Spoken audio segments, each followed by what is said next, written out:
Good morning बच्चों। आज फिर सुबह आप लोगों का निःशुल्क पाठशाला यूट्यूब चैनल पर स्वागत है। और हम आपके लिए लेके आए हैं आज फिर से भाग 6 संविधान निर्माण का पार्ट 6 और मतलब भाग 6। देखते हैं आज कितनी बढ़िया तारीख है, 26 नवंबर। आज संविधान दिवस है और आज हम आपको संविधान निर्माण भी पढ़ा रहे हैं। कितना शुभ दिन आज है। तो चलिए शुरू करते हैं। हम ये कहेंगे कि आप हमारे चैनल को शेयर कीजिए, सब्सक्राइब कीजिए, कमेंट कीजिए और लाइक भी कीजिए। इतना ज़रूर कीजिए, ठीक है, ताकि हमारा भी मनोबल आप लोगों को पढ़ाने के लिए इसे बना रहे। ठीक है, तो देखते हैं, शुरू करते हैं आज हम इसका अगला भाग। हेडिंग है, क्या कह रहा है, 2.4 भारतीय संविधान के बुनियादी मूल्य। तो इसके बारे में देखते हैं, भारतीय संविधान के बुनियादी मूल्य क्या है।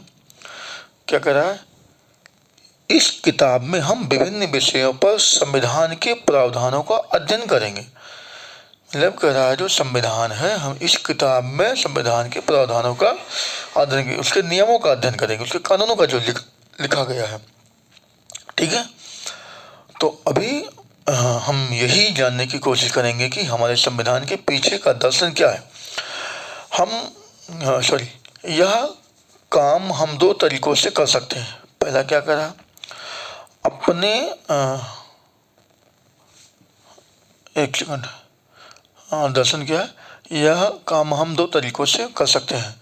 अपने नेताओं के संविधान संबंधी विचार पढ़कर हम इस बात को समझ सकते हैं, परंतु हमारा संविधान स्वयं अपने दर्शन के बारे में जो कहता है उसे पढ़ना भी उतना ही जरूरी है।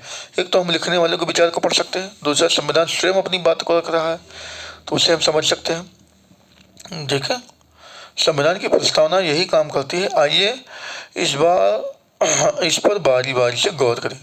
जो संविधान की प्रस्तावना है वो पूरे संविधान का निचोड़ ला के प्रस्तावना में ही रख दिया गया है।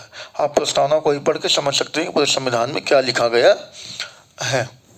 देखते हैं, कह रहा है क्या,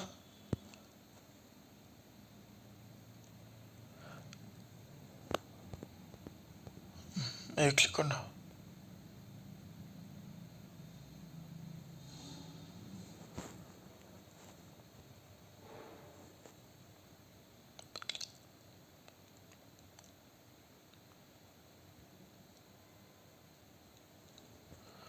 अच्छा ठीक, चलिए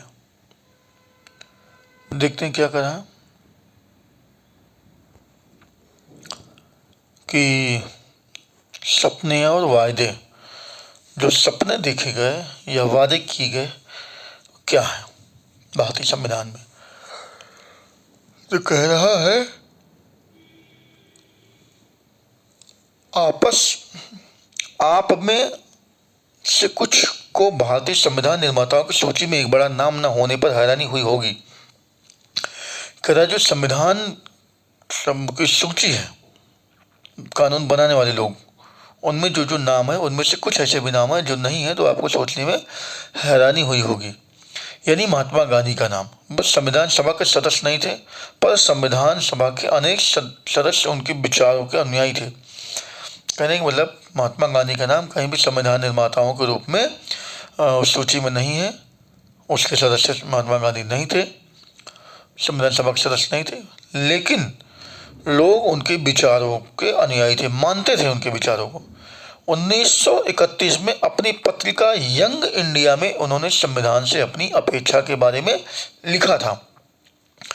यानी कि महात्मा गांधी ने कौन सी पुस्तक लिखी, यंग इंडिया, कब, 1931 में संविधान से अपनी अपेक्षा के बारे में लिखा, मतलब जो उनकी उम्मीदें थी उसके बारे में। ठीक है, आगे देखते हैं क्या कह रहा है। ये चीज़ थोड़ा सा आप लोग पढ़ लीजिएगा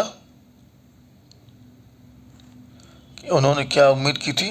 चलो मैं ये पढ़ देता हूँ।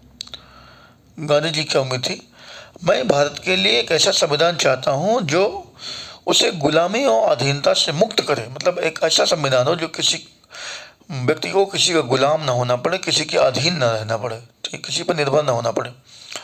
मैं ऐसे भारत के लिए प्रयास करूंगा जिससे सबसे गरीब व्यक्ति भी अपना माने और उसे लगे कि देश को बनाने में उसकी भी भागीदारी है।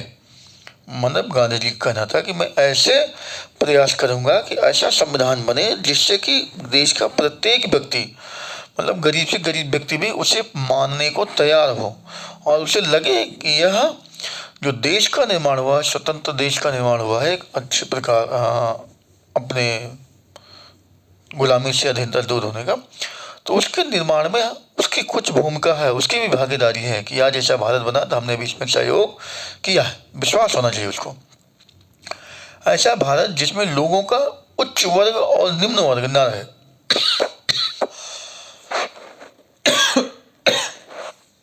कहने का मतलब ऐसे भारत जिसमें कोई ऊंची जाति और नीची जाति का व्यक्ति ना हो, अमीर और गरीब ना हो, ठीक है। ऐसा भारत जिसमें सभी समुदाय के लोग पूरे मेलजोल से रहें, मतलब मिल कर रहे हैं अच्छे से। ऐसे भारत में छुआछूत या शराब और नशीली चीज़ों के लिए कोई जगह ना हो। मतलब ऐसे भारत की कामना करते हैं कि जहाँ एक दूसरे के साथ छुआछूत का भाव ना हो। ये नीची जाति का है, ऊंची जाति का है, हमें छू लिया तो ये होगा वो होगा, अछूत है, छूना नहीं चाहिए, है ना। तो ये सब चीज़ें नहीं होनी चाहिए।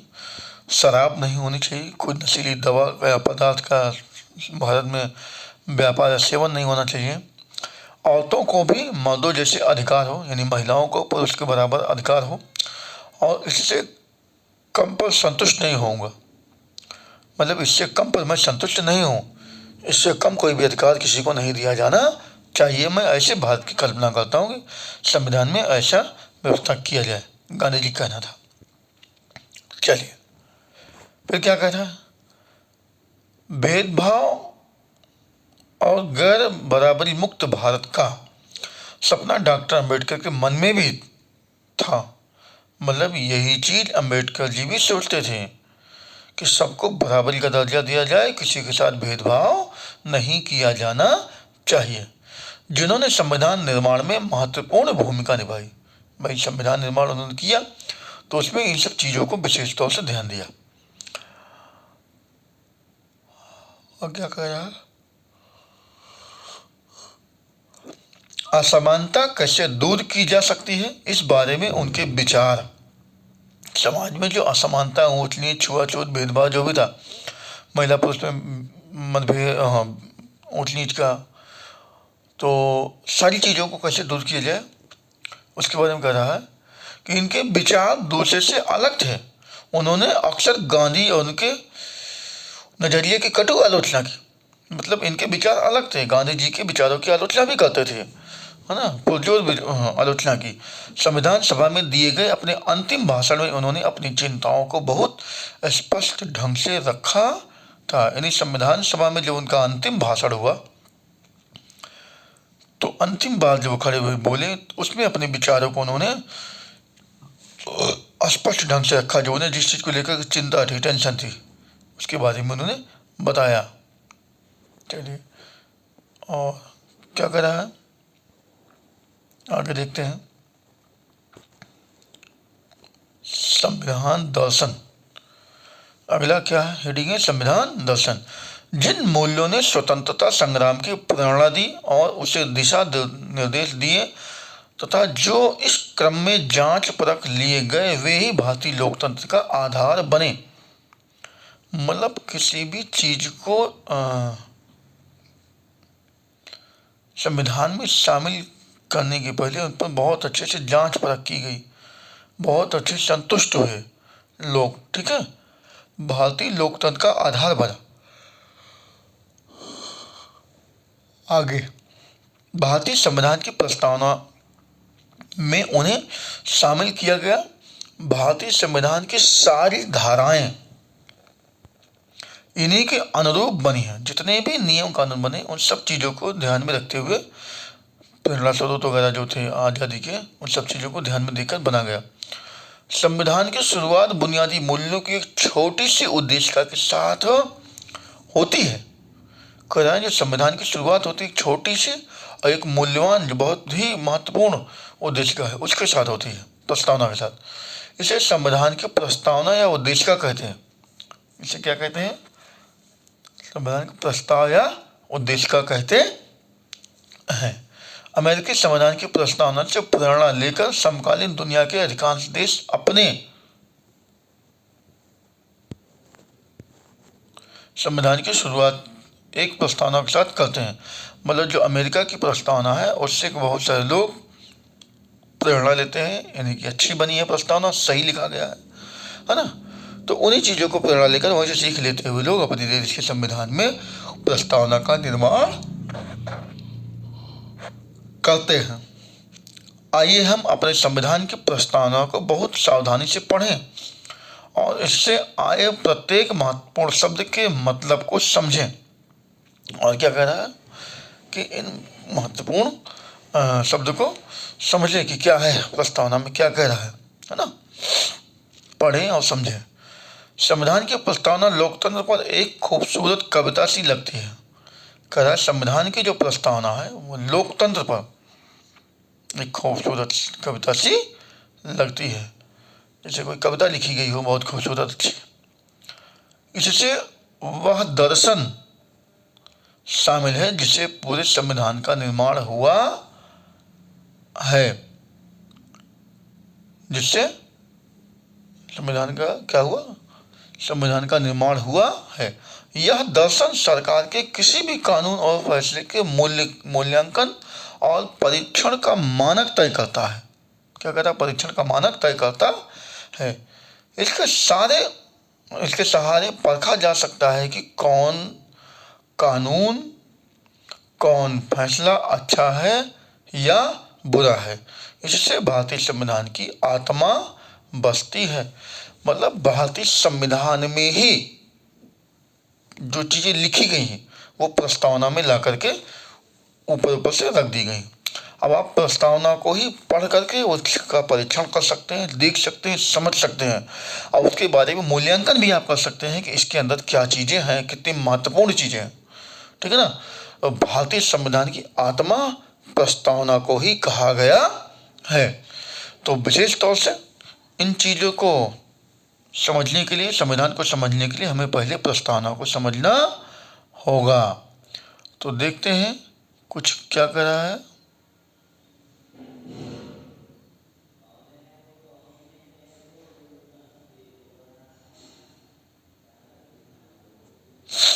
चलो, तो आज के लिए बच्चों, तो आज छोटा ही वीडियो है आपके लिए, इतना ही बनाए हैं।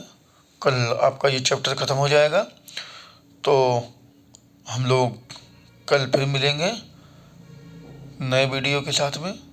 लेकिन हम इतना कहेंगे कि आप लोग हमारे चैनल को शेयर कीजिए, सब्सक्राइब कीजिए, लाइक कीजिए और कमेंट भी कीजिए। आप लोग बताते नहीं कैसा लग रहा है भाई। हमारे जो पुराने विद्यालय के बच्चे हैं वो तो बिल्कुल नहीं बता रहे हैं। श्री ब्रज कृषक इंटर कॉलेज टेटीगांव के बच्चे, आप वीडियो देख रहे हो, पढ़ रहे हो, समझ में आ रहा है अगर मेरा पढ़ा है तो बताओ ना, कमेंट करो, मैसेज करो, इस पर कमेंट करो कि हाँ सर अच्छा लगा, या हमारे नंबर पर व्हाट्सएप पे मैसेज करो, ग्रुप पे आप मैसेज करो कि हाँ अच्छा लग रहा है। ठीक है, तो सब्सक्राइब करना मत भूलिएगा। कल हम आपसे मिलते हैं फिर इसी टाइम पे एक नया वीडियो लेके, इस चैप्टर का आखिरी भाग। ठीक है, तो कल तक के लिए धन्यवाद, फिर मिलेंगे।